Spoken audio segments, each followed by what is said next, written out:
Hi welcome to AZB academy. AZB അക്കാഡമിയുടെ പുതിയൊരു വീഡിയോയിലേക്ക് എല്ലാവർക്കും സ്വാഗതം. എൻ്റെ പേര് അനുരാജ്. അപ്പോൾ ഞാൻ ഇന്ന് വന്നിട്ടുള്ളത് നമുക്ക് വരാൻ വേണ്ടിയിട്ട് ഇരിക്കുന്ന ഒരു എക്സാമിനെ കുറിച്ച് നിങ്ങളിലേക്ക് എത്തിക്കാൻ വേണ്ടിയിട്ടാണ്. അതിനെക്കുറിച്ച് കുറച്ച് കാര്യങ്ങൾ നിങ്ങളിലേക്ക് എത്തിക്കാൻ വേണ്ടിയിട്ടാണ്. അപ്പോൾ നമുക്ക് നോക്കാം ഏത് എക്സാമാണ്. അപ്പോൾ നിങ്ങൾക്ക് മനസ്സിലായി കാണും ഏത് എക്സാമാണ്. നമ്മുടെ LDC കുറിച്ചിട്ടുള്ള കുറച്ച് കാര്യങ്ങൾ നിങ്ങളിലേക്ക് എത്തിക്കുക എന്നുള്ളതാണ് ഈ വീഡിയോ കൊണ്ടുള്ള ഉദ്ദേശം. നോക്കിയേ, കഴിഞ്ഞ തവണ നമ്മുടെ LDC എന്നാണ് വിളിച്ചത്? 2023 11-ാം മാസമാണ് വിളിച്ചത്. 11-ാം മാസം അവസാനമായപ്പോഴാണ് വിളിച്ചത്. എന്നാൽ ലാസ്റ്റ് ഡേറ്റ് ഉണ്ടായിരുന്നത് 2024 തുടക്കമാണ്. നമുക്ക് എന്ത് ചെയ്യാം, എക്സാം വിളിച്ചതെന്ന് പറയാം. കഴിഞ്ഞ നോട്ടിഫിക്കേഷൻ വന്ന ടൈമിൽ നമുക്ക് ഓൾറെഡി LDCയെക്കുറിച്ച് അറിയാവുന്ന കുറച്ച് കാര്യങ്ങളൊക്കെ ഉണ്ടല്ലേ. എന്താണ് അതിൻ്റെ ശമ്പളത്തെക്കുറിച്ചുള്ള കാര്യങ്ങൾ ഒക്കെ ഓൾറെഡി കുറേ ആൾക്കാർ ഇഷ്ടംപോലെ വീഡിയോ ചെയ്ത് നിങ്ങൾക്ക് നമ്മുടെ ചാനലിൽ തന്നെ കുറേ കണ്ടൻറ്റ് പറഞ്ഞതിനകത്ത് കിടപ്പുണ്ടായിരിക്കും. ക്വാളിഫിക്കേഷനെ കുറിച്ച് ഇതെല്ലാവർക്കും ഇപ്പോൾ ഡൗട്ട് വേണം. SSLC ക്വാളിഫിക്കേഷൻ എന്നാണ് ഇതിനകത്ത് കിടക്കുന്നത്. സാർ +2 വരാൻ സാധ്യതയുണ്ടോ? കാരണം +2 വരുമെന്നൊക്കെയാണല്ലോ എല്ലാവരും പറയുന്നത്. അപ്പം എന്താണ് ശരിക്കുള്ള കാര്യം, നമുക്ക് നോട്ടിഫിക്കേഷൻ വന്നതിന് ശേഷം മാത്രമേ അറിയാനായിട്ട് സാധിക്കൂ. പക്ഷേ ഈ +2 ക്വാളിഫിക്കേഷൻ ആക്കുമെന്ന് പറയുന്ന സംഭവം എന്ന് വെച്ച് കഴിഞ്ഞാൽ ഇന്നും ഇന്നലെയും പറയാനായിട്ട് തുടങ്ങിയതല്ല. ഞാനിപ്പോൾ പറയുകയാണെങ്കിൽ എൻ്റെ അച്ഛൻ എക്സാം എഴുതി തുടങ്ങിയ കാലം തൊട്ടേ എന്താണ് ഇത് +2 ആക്കും എന്ന് പറഞ്ഞുകൊണ്ടിരിക്കുക. അപ്പം കുറേ കാലമായിട്ട് ഇത് പറയുന്നുണ്ട്. ഈ തവണയെങ്കിലും നമുക്ക് ആക്കൂ ഇല്ലയോ എന്നുള്ളത് നമുക്ക് നോട്ടിഫിക്കേഷൻ വന്നതിന് ശേഷം മാത്രമേ നമുക്ക് കറക്റ്റായിട്ട് അറിയാനായിട്ട് സാധിക്കുകയുള്ളൂ. നമുക്ക് നോക്കാം. ഏജ് ലിമിറ്റിൻ്റെ കാര്യം നമുക്കറിയാം. എല്ലാം എന്താണ് ഇതിനകത്ത് 36 കൊടുത്തേക്കുന്നത്. പക്ഷേ നമ്മുടെ PSCയുടെ എല്ലാം എന്താക്കി മാറ്റി 40 മാറ്റിയിട്ടുണ്ട്. അതേപോലെ OBC ആകുമ്പോൾ ഈ 40 ഒരു +3, SC/ST ഒക്കെ ആകുമ്പോൾ നമുക്കൊരു +5 ഒക്കെ കിട്ടേണ്ടതാണ്. ആ കാര്യങ്ങളെല്ലാം നമുക്കറിയാം. നമുക്ക് ജസ്റ്റ് കഴിഞ്ഞ എക്സാമിനുണ്ടായിരുന്ന എക്സാം സൈക്കിൾ എങ്ങനെയായിരുന്നു നോക്കാം കേട്ടോ. എക്സാം സൈക്കിൾ എന്ന് പറഞ്ഞു കഴിഞ്ഞാൽ എന്ന് എക്സാം വിളിച്ചു, കഴിഞ്ഞ കാറ്റഗറി നമ്പർ ആയിരുന്നു LDയുടെ ഡയറക്റ്റ് റിക്രൂട്ട്മെൻറ്റിൻ്റെ കാറ്റഗറി നമ്പർ ആയിരുന്നു ഇത് 503/2023. നിങ്ങൾക്ക് സൈറ്റിൽ അടിച്ച് നോക്കിക്കഴിഞ്ഞാൽ ഇതിൻ്റെ എല്ലാ ഡേറ്റും അതിനകത്ത് തന്നെ ഉണ്ടായിരിക്കും. നോക്കിയേ, നോട്ടിഫിക്കേഷൻ വിളിച്ചത് എന്നാണ്? നവംബർ 30 നോട്ടിഫിക്കേഷൻ വിളിച്ചത്. നമ്മുടെ എക്സാം നടന്നത് എന്നാണ്? ജൂലൈയിലാണ് എക്സാം നടന്നത്. നമുക്ക് ഒരു 8 മാസത്തെ ഗ്യാപ്പ് എക്സാം വിളിച്ചതിന് ശേഷം നമുക്ക് കിട്ടിയിട്ടുണ്ട്. അങ്ങനെയാണെങ്കിൽ ഞാനിനി എക്സാം വിളിച്ചിട്ട് ഞാനിനി പഠിക്കുന്നോളെന്ന് വിചാരിക്കരുത്. ഓക്കെ, നമുക്ക് ഇന്നേ പഠിച്ച് തുടങ്ങണം. കാരണം എന്താണ്, നമുക്കൊരു ജോലി അത്യാവശ്യമായിട്ടും വേണം ഇല്ലേ. നമ്മൾ ഈ SSC PSC എല്ലാം പ്രിപ്പയർ ചെയ്യുന്ന ആൾക്കാരുടെ ഒരു ലക്ഷ്യം എന്താണ്? നമ്മളൊന്ന് ഒരു സർക്കാർ ജോലി മേടിച്ചൊന്ന് ലൈഫ് സെക്യൂർ ചെയ്യാൻ വേണ്ടിയിട്ടാണ് നമ്മൾ ചെയ്യുന്നത്. ഇന്നത്തെ കോമ്പറ്റീഷൻ വെച്ചിട്ട് നമുക്കെന്ത് ഇവരോടൊക്കെ പിടിച്ച് നിൽക്കണമെങ്കിൽ വളരെ നേരത്തെ തുടങ്ങണം. ഇത് വളരെ നേരത്തെ ആണോ എന്നുള്ളതാണ് നമ്മൾ ഇതിലൂടെ മനസ്സിലാക്കാനായിട്ട് പോകുന്നത്. നോക്കിക്കോ, നമ്മളിപ്പം കഴിഞ്ഞ തവണ നമ്മൾ പറഞ്ഞു നവംബറിൽ വിളിച്ചു, ജൂണിൽ എക്സാം നടന്നു. റാങ്ക് ലിസ്റ്റ് എന്ന് വന്നു? റാങ്ക് ലിസ്റ്റ് August 1, 2025 പല ജില്ലകളനുസരിച്ച് റാങ്ക് ലിസ്റ്റ് മാറ്റമുണ്ട്. പക്ഷേ ഏകദേശം ഏതൊരു ടൈമിലാണ്? നമ്മുടെ August 2025 കയറിയത്. നമുക്കറിയാം LDCയുടെ ഒക്കെ റാങ്ക് ലിസ്റ്റ് എന്നാണ്? 3 കൊല്ലമാണ് വാലിഡ്. അങ്ങനെയാണ് 2028 ഓഗസ്റ്റ് ആകുമ്പോഴത്തേക്ക് എന്ത് ചെയ്തിരിക്കണം? അടുത്ത ലിസ്റ്റ് കയറിയിരിക്കണം. ഓക്കെ, അടുത്ത ലിസ്റ്റ് കയറിയിരിക്കണം. അങ്ങനെയാണെങ്കിൽ നോക്കിക്കോ, നമ്മൾ ഈ സൈക്കിൾ പ്രകാരം തന്നെ ഒന്ന് റിവേഴ്സ് ചെയ്ത് നോക്കിയേ. ഈ സൈക്കിൾ പ്രകാരം തന്നെ റിവേഴ്സ് ചെയ്ത് നോക്കിയാൽ നമ്മുടെ എക്സ്പെക്റ്റഡ് ഈ തവണ എക്സാം വരാൻ പോകുന്ന എക്സ്പെക്റ്റഡ് സൈക്കിൾ എങ്ങനെയായിട്ട് മാറും? നമ്മുടെ 2026 നവംബറിൽ ഈ വർഷം നവംബർ, ഇപ്പം തന്നെ എന്തായി? ഓഗസ്റ്റായി. നവംബർ ആകുമ്പോഴത്തേക്ക് നമ്മുടെ എന്ത് വരും? LDയുടെ നോട്ടിഫിക്കേഷൻ ഉറപ്പായിട്ടും നമുക്ക് വരുന്നതായിരിക്കും. അങ്ങനെയാണെങ്കിൽ നമ്മൾ പ്രതീക്ഷിക്കുന്ന പോലെ തന്നെ 2027 ജൂലൈയിൽ എക്സാം നടക്കും.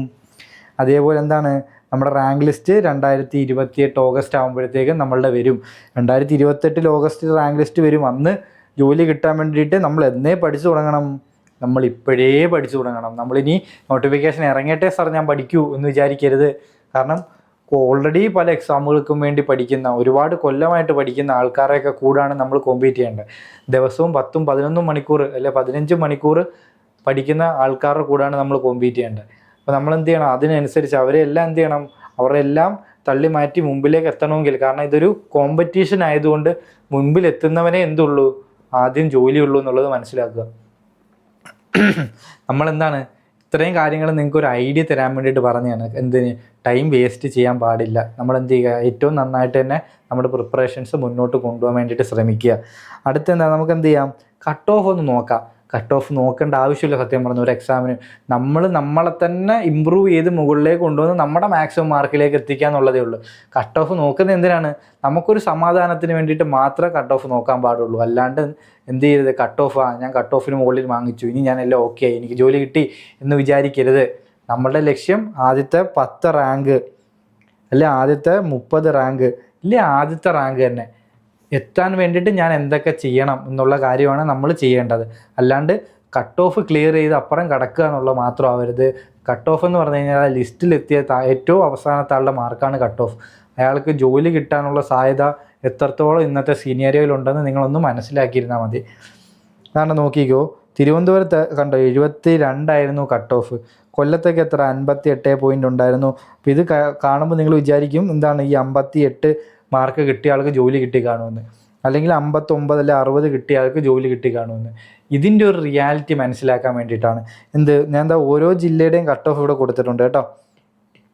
ഇതിനകത്ത് നിയമന സാധ്യതകളെല്ലാം കൂടെ വെച്ച് വേണം നമ്മൾ നോട്ടിഫിക്കേഷൻ വരുമ്പോൾ നമ്മൾ കൊടുക്കാൻ വേണ്ടിയിട്ട്. അത് ഞാൻ അതിനെക്കുറിച്ചിട്ട് നോട്ടിഫിക്കേഷനൊക്കെ വരുന്ന ടൈമിൽ നമ്മൾ വീഡിയോ കൃത്യമായിട്ട് ചെയ്യുന്നുണ്ടാവും. അപ്പം ഞാൻ പറയാൻ ഉദ്ദേശിക്കുന്നത് എന്താണ്, ഞാൻ പറയാൻ ഉദ്ദേശിച്ചത് നമ്മൾ കട്ട് ഓഫിൻ്റെ ഒരു സൈക്കിൾ മനസ്സിലാക്കാൻ വേണ്ടിയിട്ട് ഞാൻ ഇത് കഴിഞ്ഞ തവണ കോട്ടയം ജില്ലയിൽ നടന്നതാണ്. ഇല്ലേ കണ്ടോ, കോട്ടയം ജില്ലയുടെ നമ്മുടെ ഇതിൻ്റെ LDയുടെ ഇതൊന്ന് ചെയ്യാൻ പോവുക. ജസ്റ്റ് നിങ്ങളുടെ ആ റാങ്ക് ലിസ്റ്റ് ഒന്ന് കാണിക്കാനായിട്ട് പോവുക. 1ാം റാങ്ക് കിട്ടിയ ആൾക്ക് കിട്ടിയ മാർക്ക് നോക്കിയാൽ നിങ്ങൾ എത്രയാണ്? 82.33. നമ്മളിവിടെ നോക്കിയത് കോട്ടയം ജില്ലയുടെ കട്ട് ഓഫ് എത്രയായിരുന്നു? 64. അപ്പോൾ 64 നിന്ന് എത്രയാണ് 80 എത്രയിലേക്ക് പോയി? 82. എന്ന് വെച്ചാൽ ഒരു 82 മാർക്ക് കിട്ടിയ 82 മാർക്ക് കിട്ടിയപ്പോഴത്തേക്ക് 1ാം റാങ്ക്. ഓക്കെ, നമ്മൾ അതിൽ നിന്ന് താഴേക്ക് വന്നത് 10ാം റാങ്കിലേക്ക് എത്തണമെങ്കിൽ നമുക്ക് എത്ര വേണം? 79.33 എന്ന് പറഞ്ഞു കഴിഞ്ഞാൽ നമ്മൾ 80 ക്വസ്റ്റ്യനും 100ൽ കറക്റ്റ് ആക്കണം. നമ്മൾ ആദ്യത്തെ 10ൽ ഒരാളാവണമെങ്കിൽ. ഇനി 10 മാറ്റി നമ്മൾ ആദ്യത്തെ 50ൽ ഒരാളാവണമെങ്കിൽ നോക്കിയേ, നമുക്ക് 74.67 മാർക്ക് വേണം. 74.67. അങ്ങനെ ആദ്യത്തെ 50ൽ ഒരാളാവണമെങ്കിൽ, നമ്മൾ ആദ്യത്തെ 100ൽ ഒരാളാവണമെങ്കിൽ എന്ത് ചെയ്യണമെന്ന് നോക്കിയേ, 72.33. 73 മാർക്കിനടുത്ത് വേണം ആദ്യത്തെ 100. ആദ്യത്തെ 100-നടുത്തെങ്കിലും നിങ്ങൾ എത്തുന്ന രീതിയിൽ നിങ്ങൾ പഠിച്ചില്ല എന്നുണ്ടെങ്കിൽ നമുക്ക് ജോലി കിട്ടാനുള്ള സാധ്യത വളരെ കുറവായിരിക്കും. നോക്കിയേ, നമ്മൾ ഇനി ബാക്കി പറയാനായിട്ട് വരുന്നത് എന്താണ്? നമ്മൾ ഇത്ര നേരവും പറഞ്ഞു വന്നത് LDCയുടെ എന്തൊക്കെ കാര്യങ്ങളാണ്, LDCയുടെ എന്നിനി എക്സാം വരും അല്ലെ, അതിനെക്കുറിച്ചിട്ടുള്ള കാര്യങ്ങളെല്ലാം നമ്മളിവിടെ പറഞ്ഞിട്ടുണ്ട്. അതേപോലെ നമുക്കെന്താണ് പഠിച്ച് മുന്നേറേണ്ട, അല്ലെങ്കിൽ ഇപ്പോഴേ പഠിച്ച് തുടങ്ങേണ്ടതിൻ്റെ ഇമ്പോർട്ടൻസിനെ കുറിച്ച് പറഞ്ഞിട്ടുണ്ട്. കട്ട് ഓഫിന് തൊട്ട് മുകളിൽ മാത്രം മാർക്ക് മേടിക്കാനിരിക്കുന്നവരോട് റാങ്ക് ലിസ്റ്റിൻ്റെ റിയാലിറ്റി എന്താണെന്ന് നമ്മളിവിടെ പറഞ്ഞിട്ടുണ്ട്. ഇത്രയും കാര്യങ്ങൾ നിങ്ങൾ മനസ്സിലാക്കിയിട്ടുണ്ടെങ്കിൽ നിങ്ങൾ എന്ത് ചെയ്യുക, ഇന്ന് തൊട്ട് തന്നെ എന്ത് ചെയ്യുക, നമ്മൾ വരാനിരിക്കുന്ന എല്ലാ പരീക്ഷകൾക്കും വേണ്ടിയിട്ട് പഠിച്ചു തുടങ്ങുക. നമ്മുടെ പരീക്ഷകൾ ഏതൊക്കെയാണെന്ന് നോക്കിയേ. പരീക്ഷകളെക്കുറിച്ച് വരാനിരിക്കുന്ന ഏതൊക്കെയാണ്? നമുക്കിനി നമ്മുടെ VFA ഉണ്ട് ഇല്ലേ? VFA ആണെങ്കിൽ നമുക്കിനി അടുത്തത് ആദ്യത്തെ എക്സാം. അത് കഴിഞ്ഞിട്ട് ഏതൊക്കെ വരാൻ സാധ്യതയുണ്ട്? ഈ LD വരും, അടുത്ത തവണ ഫോഴ്സ് എക്സാമുകളെല്ലാം വരും, LGS അടുത്ത തവണ വരും, ഡിഗ്രിയുടെ സെക്രട്ടേറിയറ്റ് അസിസ്റ്റൻറ്റ് അങ്ങനത്തെ പോസ്റ്റുകളിലേക്കുള്ള എക്സാമുകളെല്ലാം വരും. നമ്മളെന്ത് ചെയ്യുക, നമുക്കൊരു ജോലി കിട്ടുന്നവരെ നമ്മൾ ഈ ഫീൽഡിൽ തന്നെ നിൽക്കും എന്നുള്ള കാര്യം നമ്മൾ ഉറപ്പിക്കുക. അപ്പോൾ എന്ത് ചെയ്യുക, ഓരോ സിലബസിലെയും ബേസിക് ആയിട്ടുള്ള കാര്യങ്ങൾ എഴുതി വെച്ച് സിസ്റ്റമാറ്റിക്കലി ഒരു പ്ലാനോട് കൂടി മുന്നോട്ട് പോവുക. പഠിച്ച സാധനങ്ങൾ റിപ്പീറ്റ് ചെയ്യാൻ ശ്രമിക്കുക. റിപ്പറ്റീഷനാണ് എന്ത് ചെയ്യുള്ളൂ, നമ്മൾക്ക് ഓർമ്മ നിൽക്കുള്ളൂ. ഓക്കെ, നമുക്ക് ഈ പഠിച്ച സാധനങ്ങൾ ഓർക്കണ്ടേ, എന്നാലേ എഴുതാൻ പറ്റൂ. പ്രീവിയസ് ഇയർ കുറേ എഴുതുക, പരീക്ഷാ ഹാളിൽ നമുക്ക് പ്രഷർ ഉണ്ടാവാൻ പാടില്ല. ഇതേപോലുള്ള കാര്യങ്ങൾ എന്ത് ചെയ്യുക, കാര്യങ്ങളൊക്കെ നോക്കി കറക്റ്റായിട്ട് പോകാൻ വേണ്ടിയിട്ട് നമ്മളുടെ LDC ബാച്ചിലേക്ക് നിങ്ങൾക്ക് എന്ത് ചെയ്യാം, നിങ്ങൾക്ക് ജോയിൻ ചെയ്യാവുന്നതാണ്. നമ്മളിവിടെ നിങ്ങൾക്ക് LDCക്ക് ക്ലാസ് തരുന്നുണ്ടാവും. ഓക്കെ, നിങ്ങൾ നമ്മുടെ ടീമിനെ ഒന്ന് കോൺടാക്ട് ചെയ്താൽ മതി, നിങ്ങൾക്ക് വേണ്ട എല്ലാ ഇൻഫർമേഷനും നമ്മൾ തരുന്നിട്ടുണ്ടാകും. ഓക്കെ, അതുപോലെ തന്നെ നമ്മളെന്താണ് LDC ഒരു ലോങ് ടൈം ബാച്ചായിട്ടാണ് പറയുന്നത്. ലോങ് ടൈം ബാച്ചിൽ നിങ്ങൾക്ക് എന്തൊക്കെ എക്സാമിന് പ്രിപ്പയർ ചെയ്യാൻ വേണ്ടിയിട്ട് വേണം, അല്ലെ എങ്ങനെ ഏതൊരു സൈക്കിളിൽ എങ്ങനെ പഠിക്കണം, എക്സാമൊക്കെ എങ്ങനെ അറ്റൻഡ് ചെയ്യണം. ഓക്കെ, നിങ്ങളൊരു ബിഗിനർ ആയാലും ഓൾറെഡി അഡ്വാൻസ്ഡ് ആയിട്ടൊരു ആളായാലും നിങ്ങൾ നമ്മുടെ ടീമിനെ ഒന്ന് കോൺടാക്ട് ചെയ്യുക. നിങ്ങൾക്ക് വേണ്ട എല്ലാ ഹെൽപ്പും നമ്മുടെ ടീം തരുന്നതായിരിക്കും. ഇതിൻ്റെ കമൻറ്റിൽ നമ്മളൊരു ലിങ്ക് പിൻ ചെയ്തിട്ടുണ്ടായിരിക്കും. അതിനകത്ത് നിങ്ങൾക്ക് എന്തെങ്കിലും ഡൗട്ടുകളുണ്ടെങ്കിൽ എന്ത് ചെയ്യുക, ഒരു ഗൂഗിൾ ഫോമിനകത്ത് കാര്യങ്ങളൊക്കെ അപ്ഡേറ്റ് ചെയ്യുക. എന്തെങ്കിലും ഉണ്ടെങ്കിൽ കമൻറ്റ് സെക്ഷനിലും കമൻറ്റ് ചെയ്ത് നമ്മുടെ ടീം നിങ്ങളെ എന്ത് ചെയ്തോളും, അപ്ഡേറ്റ് ചെയ്തോളും. അപ്പോൾ എന്ത് ചെയ്യാം, അടുത്ത PSCയുടെ ഒരു ബെറ്റർ ആയിട്ടുള്ള അല്ലെങ്കിൽ ഏറ്റവും ലേറ്റസ്റ്റ് ആയിട്ടുള്ള അപ്ഡേറ്റ് വരികയാണെങ്കിൽ ഉറപ്പായിട്ടും നമ്മുടെ ചാനലിൽ തന്നെ വരും. അപ്പോൾ നമ്മുടെ ചാനൽ എന്ത് ചെയ്യുക, നിങ്ങളൊന്ന് സബ്സ്ക്രൈബ് ചെയ്യുകയും ബാക്കി കാര്യങ്ങളെല്ലാം ഒന്ന് സെറ്റ് ചെയ്യുകയും ചെയ്യുക. അപ്പോൾ അടുത്ത അപ്ഡേറ്റ് ആയിട്ട് വരുന്നത് വരെ കാണാം.